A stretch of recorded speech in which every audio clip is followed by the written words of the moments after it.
Bom, sobre o cenário político, né, que tem se desenhado aqui no Brasil, a gente vai bater um papo agora com o Mauro Casaning, aquele que é analista político da BMJ, já está aqui conosco. Quero muito agradecer pela tua participação aqui, por ter aceito o convite. Seja sempre bem-vindo aqui à nossa programação. Boa tarde, muito bom estar aqui. Boa tarde, Mauro. Eu queria começar, né, comentando um pouco sobre essa PEC da bondade e a influência, né, na votação dos eleitores aí nesse ano eleitoral. Os benefícios oferecidos através dessas propostas impactam realmente nas intenções de voto, na sua opinião? Porque o que a gente vê, de acordo com alguns números, com algumas pesquisas, é que daquela população mais pobre, que seria mais beneficiada, inclusive, né, com essa PEC, ou também aquelas outras pessoas que estão ali dependendo, que no caso dos caminhoneiros, a gente trouxe aqui recentemente uma entrevista que o próprio representante dos caminhoneiros, o Chorão, falava que o presidente já tinha perdido boa parte do apoio, ali 70% pelo menos, da categoria. Ou seja, o governo vai conseguir atingir o objetivo deles? Então, acho que ao menos algum efeito a gente pode esperar que tenha. Pensando assim, que por um lado a gente vê que é um esforço bem deliberado de realmente conquistar ou reconquistar essa parcela do eleitorado de renda mais baixa. Então as medidas vão nesse sentido.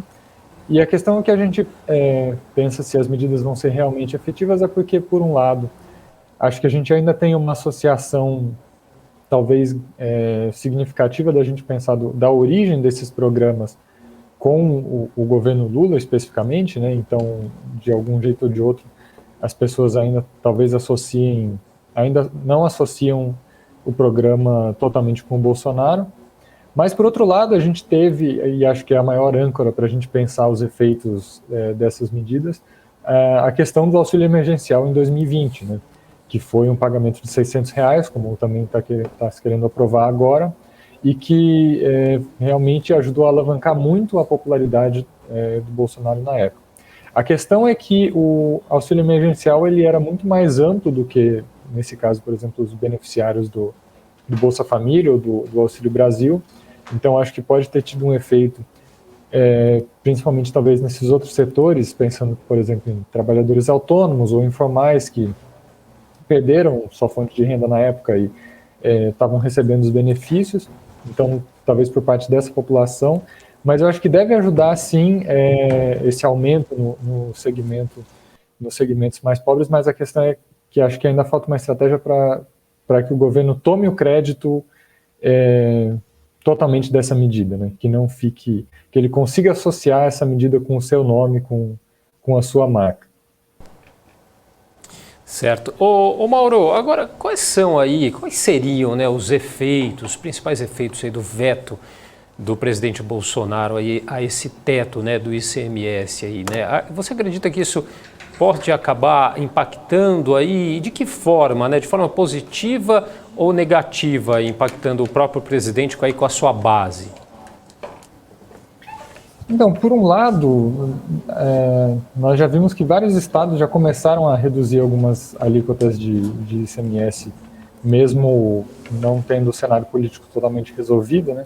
Então, acho que, de certa forma, mesmo isso não tendo sido aprovado do jeito que se queria inicialmente, né, isso sendo transferido para o benefício, acho que ainda assim o governo consegue tomar algum crédito das medidas estaduais que estão sendo tomadas agora, né?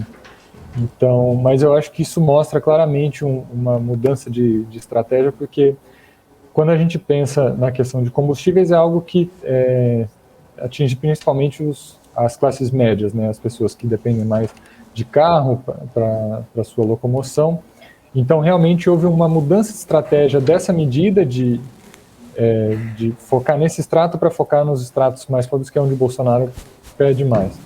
Eu acho que, nesse caso, a efetividade em termos eleitorais, eu acho que ela é significativa, porque também acho que nesses segmentos tem mais pessoas indecisas e acho que é justamente onde talvez tenha o potencial de ganhar alguns votos dessas pessoas por agora, se eles conseguirem tomar esse crédito, né?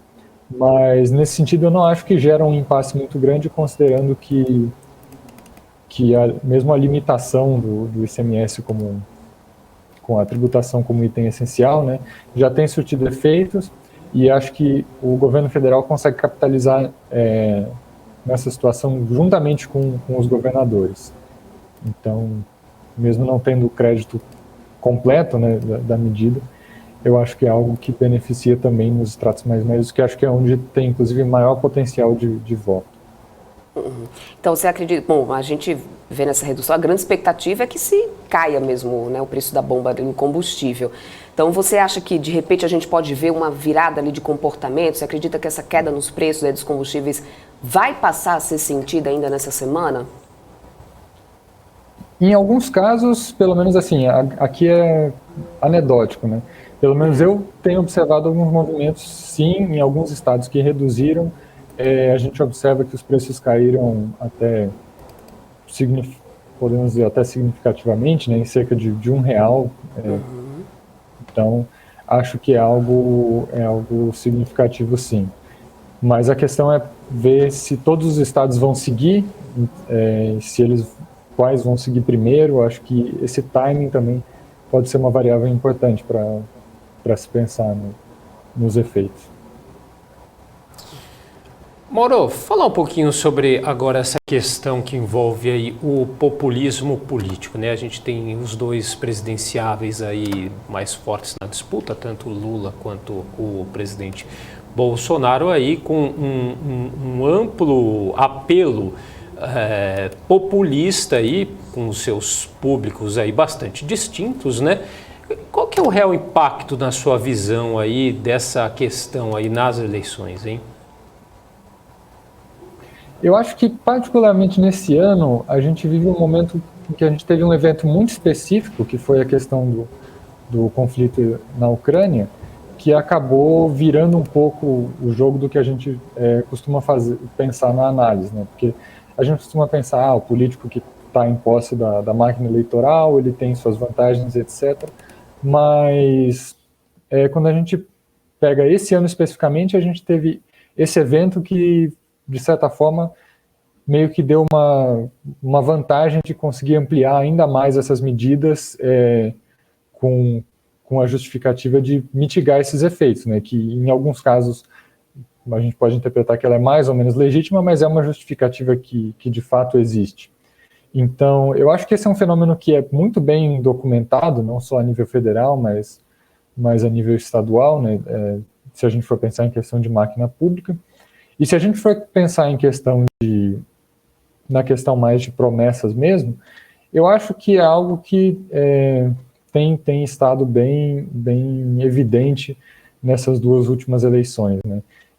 Mas, de certa forma, não sei até que ponto a gente pode falar que isso é populismo, ou até que ponto, nesse contexto específico que a gente vive hoje, que são anseios legítimos da população, considerando um cenário de inflação alta ainda, né, de corrosão do poder de compra.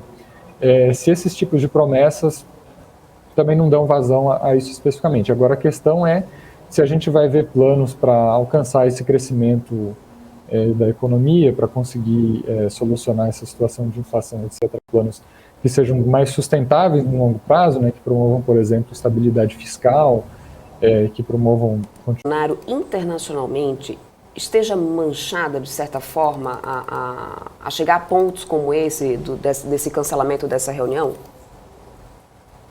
Bom, pelo menos até onde eu tinha visto, parte da iniciativa do cancelamento tinha partido, inclusive, do Brasil, né? Então, às vezes como resposta ao fato de que o presidente português iria se reunir com o Lula. Eu acho que existe um certo sentido que a gente pode dizer que a imagem do Brasil ela está manchada no sentido em que, se a gente for pensar nas características dessa nova direita que a gente observou, por exemplo, com Bolsonaro ou Trump, a gente tem a desconfiança com organismos multilaterais, a gente tem, às vezes, uma questão de um certo nacional, onde talvez líderes de outros países vejam, por exemplo, no Lula, que é um candidato à presidência, que, bom, se ele ganhar, é alguém que vai ter mais abertura a continuar essa tradição diplomática, a continuar esse diálogo. Então, temos que ficar atentos a isso, né? Temos que também manter diálogos com essas pessoas, porque é um ator importante nesse cenário. Mas eu não acho que seja algo como talvez até a gente possa dizer que é uma mancha, mas não é uma mancha que não é algo que não é difícil de sair. É uma mancha que eu diria que é facilmente deixada de lado. Assim. O Brasil ainda tem participado dos fóruns relevantes e etc. Então, acho que é mais alguma coisa temporária do que algo que tem manchado a imagem de forma mais permanente. Assim. A imagem aí, de quanto afeta a imagem do presidente ou não, os fatos que vêm acontecendo.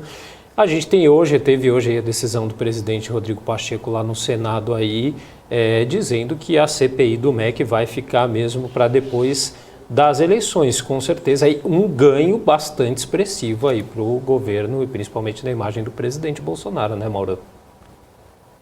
Sim, com certeza. Eu acho que isso reflete, inclusive, algo que a gente viu o governo fez o seu início até agora no ano de eleição, né, avançar bastante, que é a questão de articulação no legislativo.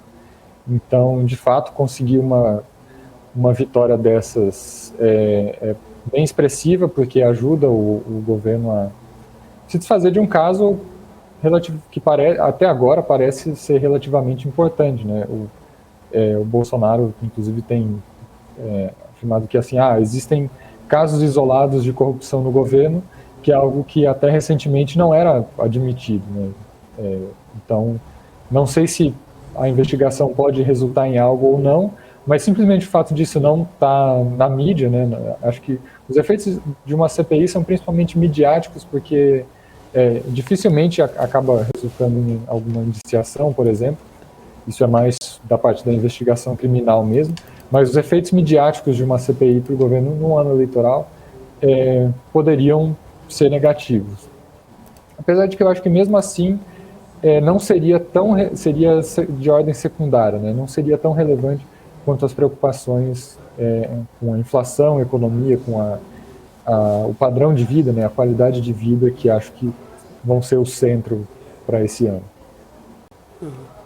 Por isso essa preocupação aí com a questão dessa PEC dos benefícios aí tão urgente, né? Enfim, mas só complementando, desculpa, Débora. Não, imagina. Tem uma outra questão, né, que tem levantado bastante aí, tem deixado assim no radar também das pessoas, é a questão da Amazônia. E essa pauta verde do governo Bolsonaro tem levantado muitos questionamentos. Inclusive, os índices só vêm aumentando cada vez mais, o número de desmatamento. A gente tem agora o índice que a gente já via desde 2007, por exemplo. E, em contrapartida, inclusive, isso pode resultar até no Brasil deixar de receber recursos, como por exemplo do Fundo Amazônia, né, porque depende ali da melhora dos índices, né, de desmatamento para poder ser recebido aqui pelo Brasil. Essa questão do fundo, da imagem de pauta verde aqui do Brasil foi já bastante discutido, ainda teve esses casos aí recentes, né, do jornalista inglês, isso também entrou em questão.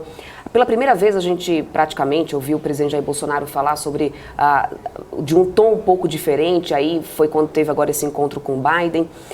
Com esses números e com essa questão Amazônia, você acha que isso pode pesar ainda na conta aí do presidente? Ou você acredita que esse encontro que ele teve lá nos Estados Unidos com o Biden, mudando ali um pouco o discurso, isso pode ter amenizado um pouco a situação do presidente Jair Bolsonaro em relação a isso? Então, essa questão é algo que o governo já vem enfrentando desde o início também, né? Essa questão mesmo do Fundo Amazônia é uma discussão que não é de hoje. Já alguns anos atrás a gente teve países que estavam ameaçando retirar os recursos. Então, me parece que é uma situação que o governo ainda não aprendeu a resolver, né? Comparando com, por exemplo, a questão da articulação no legislativo, é algo que continua relevante para o governo. E em termos eleitorais, não me parece também uma prioridade tão grande, e eu acho que, na minha opinião, quando a gente pensa em questões ambientais, para mim parece ser um traço um pouco de um certo discurso, se a gente puder dizer até, ideológico do governo, uma rejeição a essas pautas, né? Assim, não me parece ter muito fundamento assim, mas existem certos discursos, como por exemplo, na verdade, essas tentativas, essas questões do Fundo Amazônia são tentativas de outros países de influenciarem na nossa soberania na Amazônia e etc. Ainda que talvez em alguns casos possa haver um fundo de verdade para essas questões, mas é algo que acho que ainda acerta a resistência de um discurso mesmo, talvez uma resistência ideológica do governo em adotar uma postura mais conciliadora. Mas acho que você levanta um ponto bem relevante quando a gente considera que agora, depois das eleições nos Estados Unidos, que o Brasil tendo perdido um aliado, né, na política internacional, que era o Donald Trump, talvez agora, com o Biden, tenham que ser feitos alguns compromissos, talvez inclusive nessa área, né? E a repercussão do incidente recente, né, com a morte do jornalista e do indigenista podem criar, assim, algumas pressões para isso, mas eu creio que vai continuar sendo um ponto em que o governo seja um pouco relutante de adotar uma agenda mais para essa agenda verde, né? Acho que ainda é um ponto de atenção. Eu acho que até uma coisa que a gente vê muito claro, né, e realmente deixa clara essa questão do ponto de atenção, é até a diferença de comportamento ali dos ministros, né? O ex-ministro, o Ricardo Salles, ele que sempre estava ali aparecendo, mostrando, né, na mídia tudo que ele estava fazendo ou não, enfim. Já o atual ministro, ele mais ou menos, é uma situação meio abafada, assim, você mal vê ele ali repercutindo em alguns lugares, em alguns eventos que ele está presente ali, as coletivas e tal, as entrevistas são fechadas, às vezes, né, então tem uma certa dificuldade mais de acesso, parece que a sensação que dá é de panos quentes, né, em cima disso.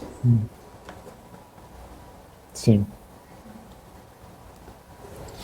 Ô Mauro, eu ainda queria abordar com você essa questão aí da Petrobras, que ainda repercute, né, que a Procuradoria-Geral da República aí quer ouvir aí o ex-presidente da Petrobras, Roberto Castelo Branco, também o presidente do Brasil, do Banco do Brasil, o Rubens Novaes, né, sobre uma eventual interferência aí do presidente Bolsonaro aí nas estatais, né, que de acordo com a PGR ainda as oitivas aí são importantes para trazer aí mais elementos aí para avaliar o teor das acusações. O Roberto Castelo Branco, ele afirmou em entrevista aí que teria no celular funcional aí, né, da empresa, da estatal, entregue aí à Petrobras, quando ele saiu do cargo, diálogos aí que incriminariam o presidente, né? A intenção seria interferir, claro, aí nos preços aplicados aí sobre o combustível, né? Mas ainda de acordo com a própria Procuradoria, os elementos enviados aí até o momento não são ainda suficientes para caracterizar o crime, né? Por conta disso, serão necessárias ainda mais diligências relacionadas ao caso. Quer dizer, mais uma questão, não sei se você considera também como secundária, mas mais uma questão grave, né? Envolvendo aí o nome do presidente, né? Sim, acho que em alguns termos isso poderia também ser algo grave, mas acho que aí pesa um ponto que acho que talvez o próprio presidente usaria para se defender, que assim, ele estaria numa situação delicada, né? Porque, por exemplo, nós temos um choque externo, os preços dos combustíveis aumentando, mas como a Petrobras ela definiu sua política de preços para ter paridade internacional, o que é inclusive algo por questão de, por exemplo, é importante para evitar desabastecimentos e etc. Então, não tenho muito o que fazer, mas ele tentou de alguma forma, né? Então, acho que isso é um ponto que ele consegue criar uma narrativa para se defender dessas acusações. Mas isso não muda o fato de que continuaria sendo algo ilegal. Por exemplo. Então, ele poderia levar a uma investigação e etc. E isso sempre gera desgaste para a imagem. Mas eu não sei qual é o potencial disso de realmente gerar algum processo, gerar alguma investigação, mas me parece que a Petrobras ela vai continuar sendo palco desses conflitos, né? A gente teve 2, 3 trocas de presidentes recentemente, então realmente fica claro que existe uma tentativa por parte do presidente, do governo federal, de conseguir fazer alguma mudança na política da estatal para tentar amenizar a situação do aumento de preços, né? Se isso vai acabar sendo algo que gera alguma evidência que o incrimine ou não, acho que ainda é cedo para dizer. Pode ser que sim, pode ser que, por exemplo, as mensagens sejam só algo que houve a intenção, mas não houve o fato, né? Não houve interferência de fato, então não seria não seria suficiente. Eu acho que é algo que é relevante, mas acho que o principal ponto para mim, acho que é como o governo tem tentado contornar a questão da política de preço da Petrobras e do aumento de preços. Isso é relevante, inclusive, quando a gente considera algumas declarações recentes da campanha do Lula, inclusive, né, de que acho que alguns coordenadores da campanha têm falado que o Estado deveria retomar sua participação na distribuição de combustíveis, na produção de combustíveis. Então, por um lado, o governo Bolsonaro tendo um lado mais liberal, obviamente não vai fazer isso, mas então ele tem que conciliar como manter as duas coisas, né? Como lidar com o aumento de preços e uma agenda liberal, mas a gente vê a relevância disso, inclusive, por essas declarações da campanha do Lula, por exemplo.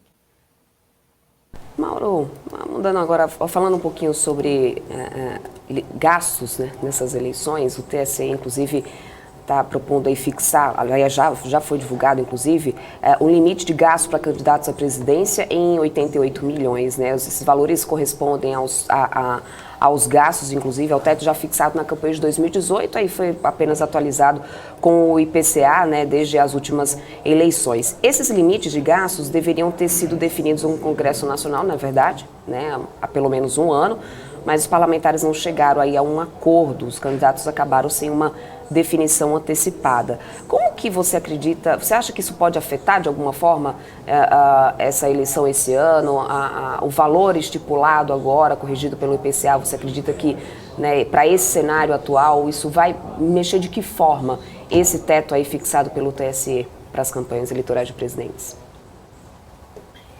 Eu não acho que assim, o teto vai ter um papel tão central assim. Principalmente se a gente considerar que a correção pelo IPCA de 2018 até aqui acaba sendo uma correção razoavelmente generosa, considerando a inflação alta no passado, este ano. Então, acho que deixa a margem significativa, assim, ainda há bastante espaço para realizar a campanha e etc.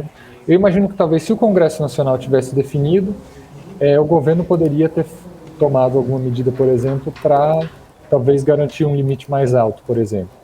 Mas como os limites se aplicam para todos os candidatos, em qualquer caso, acho que isso deixa o campo assim nivelado de qualquer jeito, né? O governo poderia ter mais vantagem se aumentasse, conseguisse aumentar o limite no Congresso, mas essa vantagem também seria para os adversários. E principalmente quando a gente considera, às vezes, candidatos menores, né, por exemplo, acho que dificilmente se alcança o limite de gastos também, pela própria questão de arrecadação das campanhas. Então, não acho que ter fixado o teto dessa forma será um fator limitante significativo nas eleições.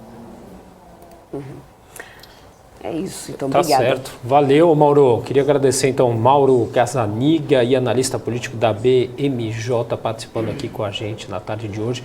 Muito obrigado pela entrevista e até uma próxima. Muito obrigado. Tchau, tchau.